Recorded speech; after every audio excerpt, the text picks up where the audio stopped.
আল্লাহ নামে গান গাই, এসো না মন প্রাণ জোড়াই, এসো না মন প্রাণ জোড়াই।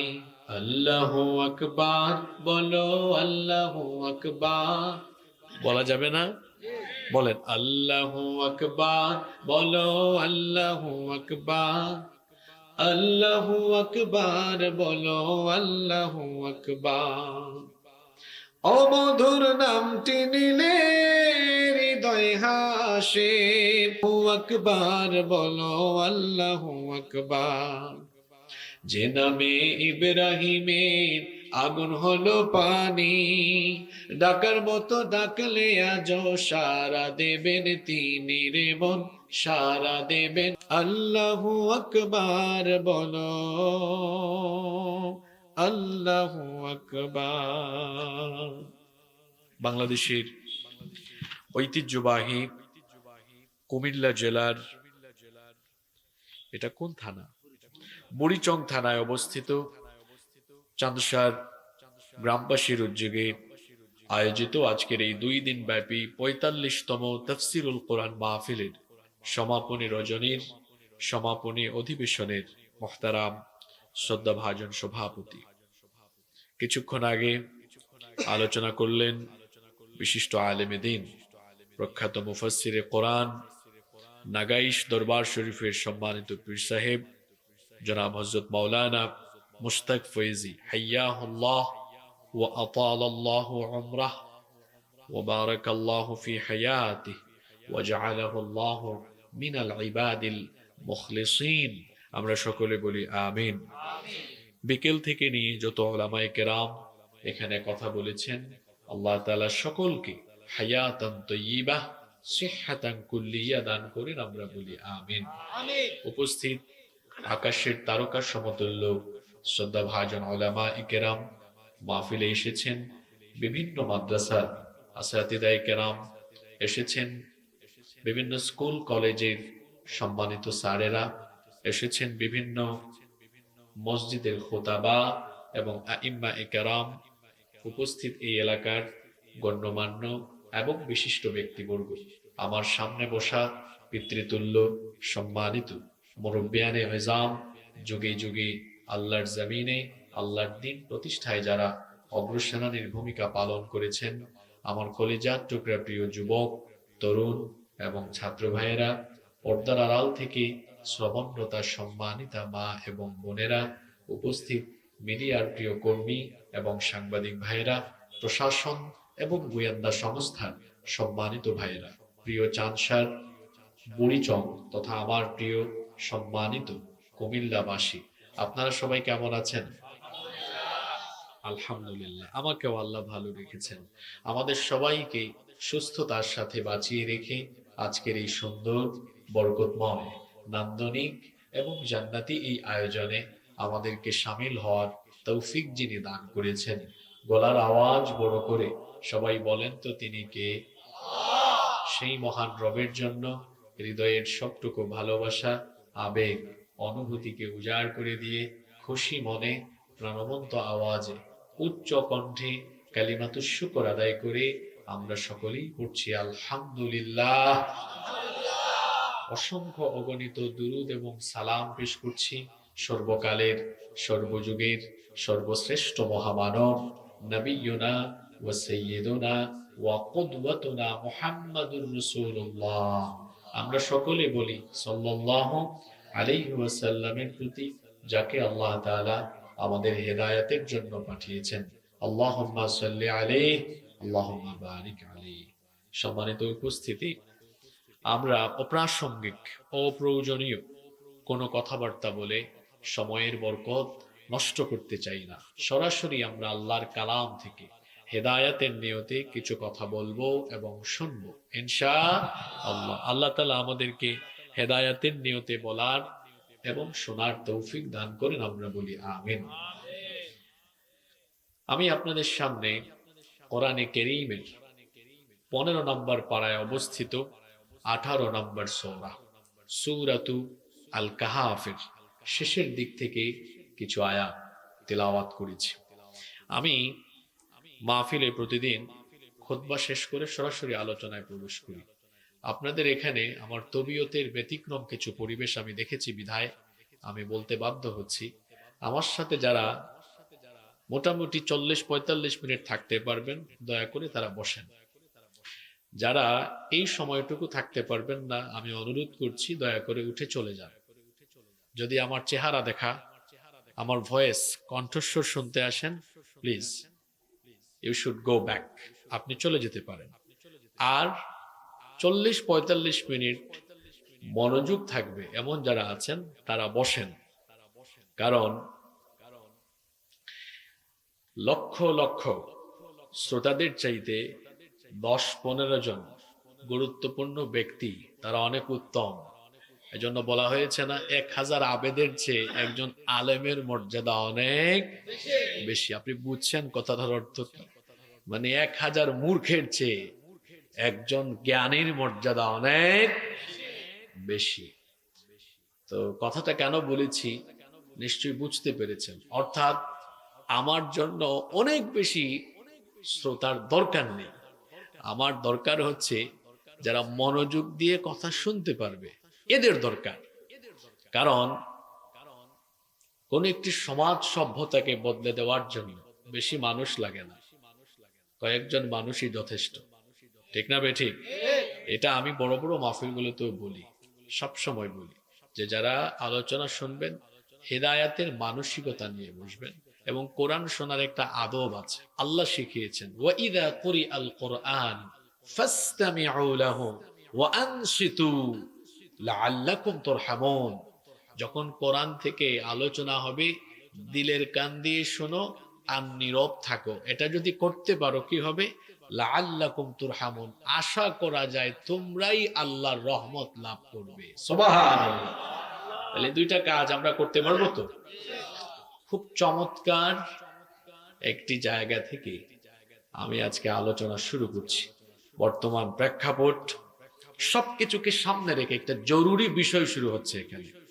আমি যে সূরা থেকে আলোচনা শুরু করেছি, আমি আবারও বলি, সূরাতু আল কাহাফ। আমার সাথে একবার আপনারা বলেন তো, সূরার নামটা সূরাতু আল। এই সূরার ভেতরে আশ্চর্যজনক 3টা ঘটনা এসেছে। সূরার প্রথমে আসহাবে কাহাফ বা গুহাবাসী 7 জন যুবক সম্পর্কে আলোচনা এসেছে, যারা কিনা আল্লাহর অপার কুদরতে একটা গুহায় একটানা 309 বছর ঘুমিয়েছিল। আল্লাহু আকবার। আপনারা কয় ঘন্টা ঘুমান? 5-6 ঘন্টা, তাই না? আর এই 7 জন যুবক ঘুমিয়েছে কত বছর? একটানা। এ মাঝখান দিয়ে কিন্তু ঘুম থেকে উঠে নাই। ঘটনাটা স্বাভাবিক না অস্বাভাবিক? আশ্চর্যজনক। এই সূরার মাঝখানে এসেছে আরেকটা ঘটনা, সেটা হলো মূসা আলাইহিস সালাম এবং খাদির আলাইহিমুস সালাম। আমাদের দেশে অনেক লোকজন ওনার নামটা ভুল উচ্চারণ করে, বলে খিজির আলাইহিস সালাম, কিন্তু ওনার সঠিক এবং শুদ্ধ নামটা হলো খাদির আলাইহিস সালাম। ওনাদের মধ্যকার এক চমকপ্রদ ঘটনা এসেছে। আর এই সূরার শেষে একটা ঘটনা এসেছে, এটা খুব শিক্ষণীয়। একজন বাদশাহ যার নাম ছিল জুলকারনাইন, যিনি পৃথিবীর পূর্ব থেকে নিয়ে পশ্চিম, পূর্ব দিকের শেষ দেশ, পশ্চিম দিকের শেষ দেশ, এক কথায় সারা দুনিয়ার রাজত্ব আল্লাহ যাকে দান করেছিলেন। সুবহানাল্লাহ। এই 3টা ব্যাপারেই নবীজিকে কাফেররা এসে প্রশ্ন করেছিল। তারা ভেবেছিল নবীজিকে হাজার হাজার বছর আগের এই ঘটনাগুলো সম্পর্কে জিজ্ঞেস করলে তিনি হয়তো জবাব দিতে পারবেন না, কিন্তু নবীজিকে ওহী দিয়ে যিনি জানিয়ে দেন তিনি কে? আল্লাহ। আমি একটা কথা আপনাদেরকে আগেই বলে রাখি, এমন একটা ঘটনা শুরু হচ্ছে যেটার সম্পর্ক হাজার হাজার বছর আগের সাথে, আবার আগামীর সাথে, বর্তমানের সাথে। দেখছেন কারবার? ঘটনা একটা, কিন্তু রিলেশন আছে পাস্ট, প্রেজেন্ট, ফিউচার। অতীতের সাথে, বর্তমানের সাথে, ভবিষ্যতের সাথে। তার মানে বুঝাই যাচ্ছে এক আশ্চর্যজনক ঘটনা। আর মজার ব্যাপার হচ্ছে পুরো ঘটনাটা আমরা শুনবো কোরআনিক প্যাটার্নে, কোরআনিক ভার্সনে, হুবহু যেভাবে কোরআনে এসেছে ইনশাআল্লাহ। আচ্ছা বলেন তো, যার ব্যাপারে আলোচনা শুরু হচ্ছে ওনার নামটা কি? না, যে ব্যক্তির কথা একটু আগে বলেছি, জুলকারনাইন। আবার আমার সাথে বলেন, নামটা কি? কাফেররা আল্লাহর নবীর কাছে প্রশ্ন করেছিল, আপনার উপর ঈমান আনবো যদি আপনি উনার সম্পর্কে আমাদেরকে বলতে পারেন। আল্লাহ তাআলা তার নবীর কাছে ওহীর মারফতে জানিয়ে দিলেন এই ব্যক্তি সম্পর্কে ডিটেইলস, একেবারে পূর্ণাঙ্গ আলোচনার মাধ্যমে কাফিরদের প্রশ্নের জবাব আল্লাহ পুরোপুরি দিয়ে দিলেন। সুবহানাল্লাহ। কোরআনে কারীম বলছে, ওয়ায়াসআলুনাকা আন যিল কারনাইন। ও নবী, তারা আপনাকে যুলকারনাইন সম্পর্কে জিজ্ঞেস করছে, আপনি তাদের জবাব দেন। কুল সাআতলু আলাইকুম মিনহু যিকরা। আপনি বলেন, আমি তোমাদের সামনে যুলকারনাইনের পুরো বৃত্তান্ত তুলে ধরছি।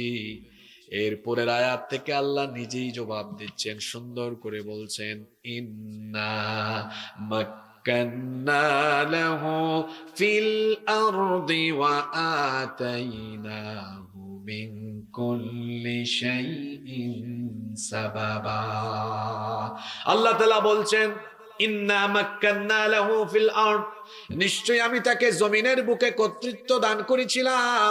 শুধু তাই নয়, ওয়া আতাইনাহু মিন কুল্লি শাইইন সাবাবা, গোটা দুনিয়ার কর্তৃত্ব, রাজত্ব এবং ক্ষমতা পরিচালনার জন্য যত রকমের সাজ সরঞ্জাম, যত রকমের উপকরণ দরকার, সকল সাজ সরঞ্জাম আর উপকরণ তাকে যিনি দান করেছিলেন তিনি কে? উনার নাম যুলকারনাইন কেন? ফাতহুল কাদির এবং তাফসীর ইবনে কাসিরের ভেতরে এসেছে। এ ব্যাপারে মুফাসসিরিনে কেরামদের বেশ কয়েকটি মতামত পাওয়া যায়।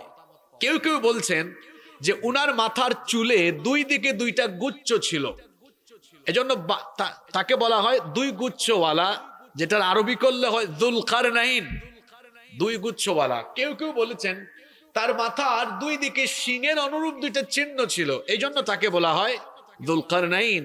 আবার কেউ কেউ বলেছেন তিনি প্রাচ্য আর পাশ্চাত্যের সবগুলো দেশ জয়লাভ করেছিলেন, এজন্য তাকে বলা হয় যুলকারনাইন। কোন কোন মুফাসসির আবার বলেছেন ওনার মাথার দুই দিকে দুইটা ক্ষত চিহ্ন ছিল, এই জন্য তাকে বলা হয় যুলকারনাইন। তবে যুলকারনাইন তিনি কে ছিলেন এই ব্যাপারে সবচেয়ে অথেন্টিক, নির্ভেজাল এবং ফ্রেশ আলোচনা চলে এসেছে কোরআনে কারীমে। কোরআন যা বলছে তা হলো এই, তিনি কোনো ফেরেশতা ছিলেন না, এমনকি যুলকারনাইন তিনি কোনো নবী বা রাসূলও ছিলেন না। তাহলে তিনি কি ছিলেন? তিনি ছিলেন একজন নেককার বান্দা, যিনি আল্লাহর ইবাদত বন্দেগী করে আল্লাহর এতটাই নৈকট্যশীল হয়েছিলেন, আল্লাহ তাআলা তাকে ভালোবেসে তার প্রিয় বান্দাদের কাতারে শামিল করে আল্লাহ তাকে গোটা দুনিয়ার বাদশাহী দান করে দিয়েছেন। চিন্তা করেন তো, গোটা পৃথিবী যিনি রাজত্ব করেছেন, গোটা পৃথিবী যিনি শাসন করেছেন। এজন্য আল্লাহ বলছেন, ইন্না মাক্কান্না লাহু ফিল আরদ, নিশ্চয় আমি তাকে জমিনের বুকে কর্তৃত্ব দান করেছিলাম। শুধু তাই নয়, ওয়া আতাইনাহু মিন কুল্লি শাইইন সাবাবা, এবং গোটা দুনিয়ার রাজত্ব পরিচালনার জন্য যত রকম উপকরণ এবং সাজ সরঞ্জাম দরকার সেটা তাকে যিনি দিয়েছিলেন। গলার আওয়াজ বড় করে সবাই বলেন, তিনি কে? তিনি পূর্ব দিকে সফরে বের হয়েছেন। আপনাদের এখানে পূর্ব কোন দিক? পূর্ব দিক কোনটা? আমার পিছন। তাহলে শোনেন, এ কেমন বাদশা চিন্তা করেন তো। পূর্ব দিকে যায় একটা দেশ, ওইটা জয়লাভ, এর পরের দেশ পরেরটা, পরেরটা পরেরটা, যেতে যেতে যেতে যেতে পূর্ব দিকের সব দেশ জয়লাভ করেছেন। সফর করেছেন পশ্চিম দিকে, যেতে যেতে যেতে যেতে পশ্চিমের শেষ দেশে গিয়েছেন। সবগুলো দেশ জয়লাভ করে তিনি ইনসাফ আর সুবিচারের রাজত্ব কায়েম করেছেন। সুবহানাল্লাহ পড়বেন না? দেখেন কোরআন কি বলছে, খুব মজা পাবেন। শুধু মজার জন্য নয়, বর্তমান প্রেক্ষাপটকে সামনে রেখে ঘটনাটা ধরেছি, একটু পরে বুঝবেন হুজুর ঘটনাটা কেন ধরলো। তিনি এবার পশ্চিম দিকে সফরে বের হলেন। আল্লাহ তাআলা বলছেন ফাআতবাআ সাবাবা, অতঃপর তিনি এক পথ অবলম্বন করলেন। পশ্চিম দিকের সফর আরম্ভ করে কোথায় গেলেন শোনেন। আল্লাহ তাআলা বলছেন হাত্তা ইযা বালাগা মাগরিবাশ শামসি ওয়াজাদাহা তাগরুবু ফি আইনিন হামিআতিন ওয়া ওয়াজাদা ইনদাহা কওমা। এখানে মাহফিলে হাফেজ সাহেবরা আছে নাকি? এরা খুব মজা পাবে, কোরআন পড়ে তো, কিন্তু আজকে যখন ঘটনাটা পুরোটা শুনে ফেলবে, এরপর থেকে আয়াতগুলো পড়বে আর মজা পাবে। কোরআন বুঝলে এত মজা, এই যে সামনে রমজান মাস আসতেছে, নামাজ শেষ করতে মন চাইবে না, যত শুনবেন তত মজা লাগবে। সুবহানাল্লাহ। আল্লাহ বলছেন যুলকারনাইন পশ্চিম দিকে সফর আরম্ভ করলেন। পশ্চিম দিকে যেতে যেতে যেতে যেতে একেবারে পশ্চিমের শেষ ভূমি পর্যন্ত গেলেন। আপনারা তো সবাই জানেন পৃথিবীর 4 ভাগের 3 ভাগ হলো পানি, 1 ভাগ হলো মাটি। পশ্চিমের শেষ দেশ ভূমি, এরপরে আর ভূমি নাই, মাটি নাই, আছে শুধু পানি। শেষ দেশটা পর্যন্ত তিনি যখন জয়লাভ করলেন, তিনি সেখানে গিয়ে দেখলেন সাগর। আপনারা কক্সবাজার ঘুরতে গেলে দেখবেন সন্ধ্যাবেলা যখন সূর্য ডুবে যায়, মনে হয় যেন সাগরের মধ্যে সূর্য ডুবছে, এমনটাই দেখতে মনে হয়। তিনি যখন একেবারে পশ্চিমের শেষ দেশ পর্যন্ত জয়লাভ করলেন, সূর্যাস্তের জায়গা পর্যন্ত গিয়ে দেখলেন সেখানে কর্দমাক্ত জলাশয়ের মধ্যে সূর্য ডুবছে। সেখানে তিনি এক সম্প্রদায়কে পেলেন।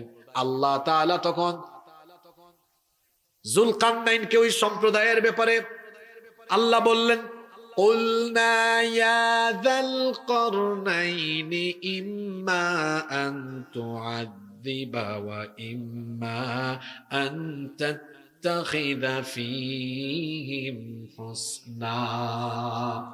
যুলকারনাইন, আপনি যদি চান, এখানে যে জাতির লোকদেরকে দেখছেন তাদেরকে আপনি চাইলে শাস্তি দিতে পারেন, অথবা চাইলে আপনি তাদের সাথে সুন্দর আচরণ করতে পারেন। যুলকারনাইন তখন জবাবে বললেন قال أما من ظلم فسوف نعذبه ثم يرد إلى ربه فيعذبه عذابا نكرا। তিনি বললেন যারা জালিম তাদেরকে অবশ্যই আমি শাস্তি দিব, এবং তারা আরো নিন্দিত অবস্থায় তাদের রবের কাছে ফিরে যাবে। তিনি আরো বললেন ওয়া আম্মা মান আমানা ওয়া আমিলা সালিহান ফালাহু জাযাআনিল হুসনা ওয়া সানাকুলু লাহু মিন আমরিনা ইউসরা।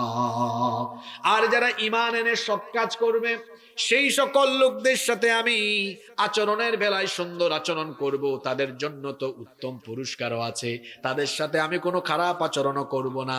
মনে রাখবেন কথাগুলো। একটু পরেই 2-3 মিনিট পরে দেখবেন একটা আশ্চর্যজনক জায়গা থেকে ঘটনাটা শুরু হচ্ছে। বলছিলাম তিনি পশ্চিমে যেতে যেতে যেতে যেতে পশ্চিমের শেষ দেশ পর্যন্ত, যেখান থেকে সূর্যাস্ত দেখা যায়, ঠিক ওই দেশ পর্যন্ত বিজয় লাভ করে ইনসাফার সুবিচারের রাজত্ব কায়েম করেছেন। আল্লাহু আকবার। পূর্ব দিকে এবার সফর আরম্ভ করলেন। আল্লাহ বলছেন সুম্মা আতবাআ সাবাবা, এবার তিনি আরেক পথ অবলম্বন করলেন। পূর্ব দিকে যেতে যেতে কোথায় গেলেন শোনেন।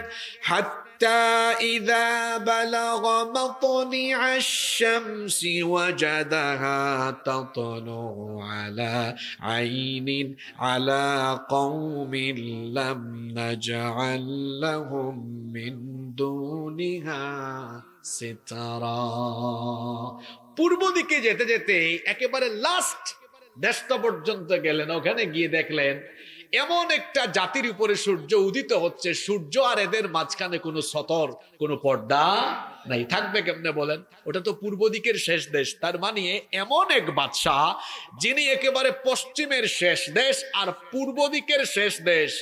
সামনে 12 তারিখ আমাদের দেশে ইলেকশন হতে যাচ্ছে, সেখানে এই বুড়িচং সাথে কি আর কোনো থানা আছে নাকি আপনাদের আসনে? কোনটা? বুড়িচঙ্গার ব্রাহ্মণপাড়া নিয়ে একটা আসন, এখানে ক্ষমতা পাইলে দেখছেন না এক একজনের হাব ভাব কেমন হয়, মানুষকে মানুষই মনে করে না। আর আমি যার ঘটনা বলছি, পূর্ব থেকে পশ্চিম দিগন্ত তার ক্ষমতা ছিল, তিনি কোনো অহংকারী ছিলেন না, বরং পূর্ব পশ্চিমের প্রতি ইঞ্চি জমির উপরে তিনি আল্লাহর দেওয়া ন্যায় আর সুবিচার কায়েম করেছেন। আল্লাহু আকবার।